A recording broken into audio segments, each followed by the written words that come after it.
హల్లెలూయా. దేవుని నామానికి మహిమ కలుగును గాక.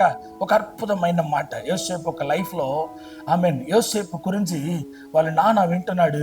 యోసేపు ఇంకను బ్రతికి ఉన్నాడు.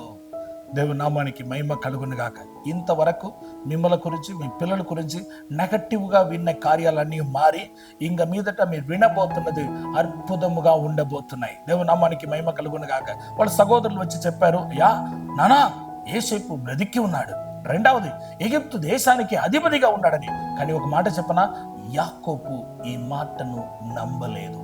ఈరోజు మనం కూడా ఇలాగే ఉన్నామండి. యోసేపు చనిపోయాడనే మాటను నమ్మాడు, దుఃఖముతో వేదనతో ఏడ్చాడు.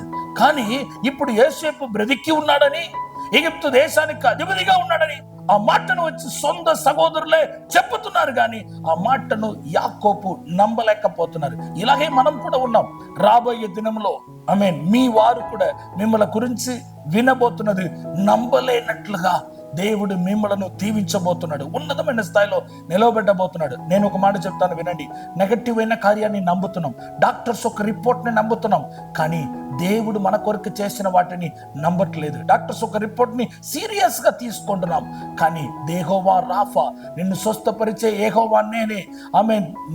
ఆమేన్. ఆయన పొందిన దెబ్బల చేత స్వస్థత నొంది తిరిగిన దేవుని మాట సెలవిస్తుంది. ఆ మాటని మీరు నమ్ముతున్నారా? ఈరోజు దేవుడు మీతో మాట్లాడుతున్నాడు.